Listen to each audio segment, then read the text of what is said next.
तो गाइस कैसे हो आप सब। गाइस क्या आप भी ये साइलेंट लेटर्स, कब इंग्लिश में कौन सा वर्ड साइलेंट होता है और अगर साइलेंट होता है तो उसे इंग्लिश में लिखा क्यों जाता है, क्या आप भी इस प्रॉब्लम को लेकर परेशान होते हो गाइस? तो वीडियो के एंड तक बने रहना। आज मैं आपको बताऊंगा what are the rules, A to Z rules of silent letters in English language. Right guys, so without wasting our time, let's get started. So basically guys, there are multiple rules in English language for silent letters. Now अब होता क्या है कि silent letters इस दुनिया में बहुत सारे हैं, बहुत सारे रूल्स है। Right guys, according to Oxford University there are lot of words, number of words और काउंटलेस वर्ड्स। अब इस दुनिया में जितने भी वर्ड्स दिए हुए हैं साइलेंट, गाइस वो हम सारे के सारे याद नहीं कर सकते, ना मैं याद कर सकता हूँ ना आप याद कर सकते हो। तो बात ये आती है कि सर हमें कैसे पता चलेगा कि कब हमको कौन सा लेटर पढ़ना है और कब नहीं पढ़ना है, और जब पढ़ना ही नहीं होता है तो इंग्लिश में लिखा क्यों जाता है? आपका सबसे बड़ा यही डाउट रहता है गाइस। तो गाइस आज मैं आपको कुछ रूल्स बताने वाला हूँ, जो रूल्स आपको 100% नहीं बताएंगे या 100% इस रूल्स से आप नहीं सीख पाओगे। क्यों? क्योंकि it is a language and nobody is perfect, nobody can understand 100%, because वो 100% कब आता है? By doing lot of practice, by giving by like gaining some experience, by being in that atmosphere. तो जब तक आप प्रैक्टिस करते रहोगे तब तक आपको कुछ वर्ड्स ऑटोमेटिकली समझ में आना शुरू हो जाएंगे। तो गाइस आज मैं आपके लिए कुछ रूल्स लेके आया हूँ कि ये रूल्स है, ये लेटर्स के बाद ये लेटर आएगा तो उसको पढ़ना नहीं है। तो कुछ ऐसे रूल्स है जो आपकी जहाँ मिस्टेक होती है इंग्लिश पढ़ने में या इंग्लिश बोलने में या फिर प्रोनाउंसिएशन को इम्प्रूव करने में, तो वो काफ़ी हद तक आपको कम करके देगा। राइट गाइस, सो आइए अब हम देखते हैं 1 by 1 rule. Now guys, rule number 1 कहता है कि अगर एम के बाद, ध्यान से सुनना, रूल नंबर 1 कहता है अगर एम के बाद बी या फिर टी आता है तो ये दोनों साइलेंट ही बोले जाएंगे। वहाँ पर बी आएगा तो बी को नहीं पढ़ना है और टी आएगा एम के बाद तो टी को नहीं पढ़ना है। फॉर एग्जाम्पल, अगर मुझे बोलना है गाइस, हम बोलते हैं इसको क्या पढ़ते हैं, एम के बाद क्या आ रहा है? बी, तो बी को पढ़ा जाएगा नहीं, तो क्या बनेगा? ये bomb. I can't say bomb, right.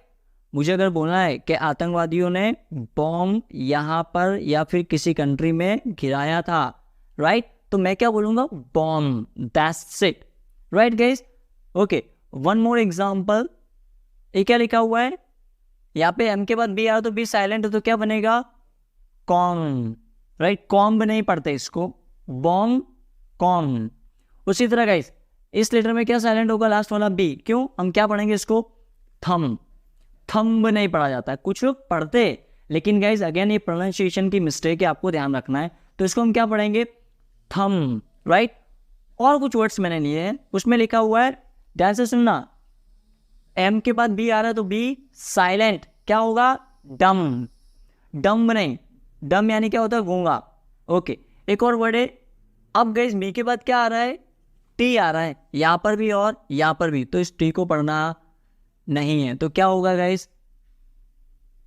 Date, क्या होगा? डेट। अब गाइस ध्यान से सुनना आप, ओके, इस टी के बाद भी गाइस क्या आ रहा है? बी के बाद टी आ रहा है, तो हम क्या पढ़ते हैं इसको? Doubt, doubt. लेकिन ये दो रूल्स गाइस, दो वर्ड्स है ना, ये एक्सेप्शन में है, तो आपको थोड़ा सा ध्यान रखना है, क्योंकि इसमें क्या होता है, इसमें हम बी को नहीं पढ़ रहे, डाउट और डेट, तो इसमें साइलेंट एक्चुअली लास्ट वाला नहीं होता है, क्या होता है? बी साइलेंट होता है। तो ये एक्सेप्शन है, आपको ध्यान रखना है, राइट। पार्ट 2 में जब मैं लेके आऊँगा वीडियो तब मैं आपको इसको और अच्छे से क्लियर करके दूंगा। ओके, तो गाइस आपको रूल नंबर 1 क्या कहता है, क्या ध्यान रखना है कि अगर एम के बाद क्या आता है? बी आता है तो बी साइलेंट होता है, राइट। चलो मैं फिलहाल के लिए टी को एक्सेप्शन में डाल देता हूँ, तो टी को हटा देता हूँ, तुमको खाली फोकस बी पे करना है। एम के बाद बी आएगा तो बी क्या होगा? साइलेंट होगा। उसी तरह रूल नंबर 2 है गाइस। रूल नंबर 2 जो है वो बहुत इंटरेस्टिंग है गाइस। मैंने टोटल यहाँ पे 6 रूल दिए हुए और इसमें से गाइस 5 और 6 नंबर का रूल बहुत ही इंटरेस्टिंग है। आप वीडियो को पूरा देखना, मैं बताऊंगा। गाइस रूल नंबर 2 क्या कहता है? रूल नंबर 2 कहता है, ध्यान से सुनना, इसमें कौन कौन से वर्ड लिखे? ब्रीज, एज, बजट और गैजेट। तो ये बोलता है कि जी के पहले अगर डी आता है ना तो डी क्या होता है?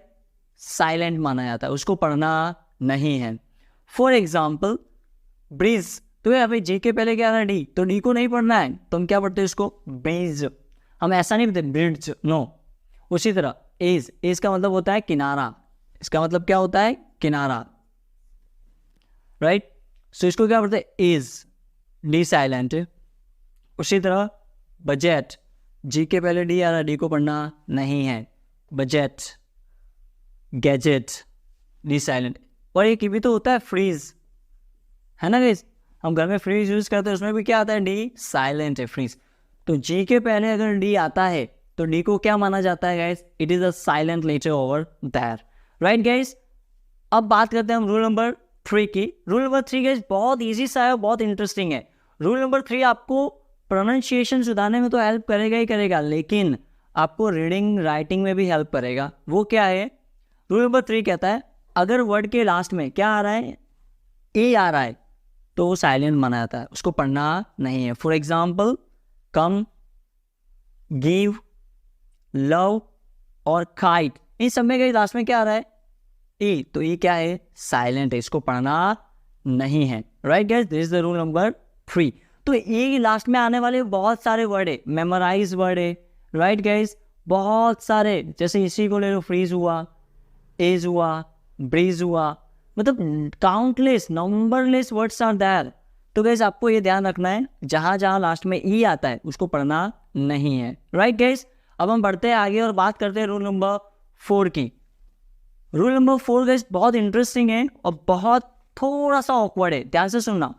रूल नंबर 4 बोलता है कि अगर एम, एफ, के और डी इन चारों में से किसी भी लेटर्स के पहले अगर एल आता है, एल, तो एल क्या माना जाता है, साइलेंट माना जाता है, उस एल को पढ़ा जाता नहीं है।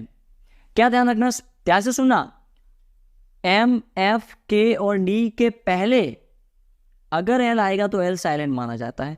फॉर एग्जाम्पल PALM, यहाँ पे देखो एम के पहले क्या आ रहा है एल, तो एल पढ़ना नहीं है, तो क्या बनेगा पाम, पाल्म नहीं होता, वो क्या होता पाम। उसी तरह एफ के पहले क्या आ रहा है एल, तो एल साइलेंट है, तो क्या बोलेंगे हाफ, हाफ।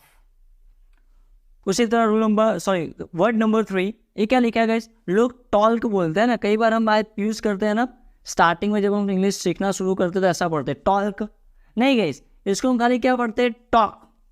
क्यों, क्योंकि इसमें के पहले एल आ रहा है, तो ये एल को साइलेंट रखा जाता है, पढ़ा जाता नहीं है।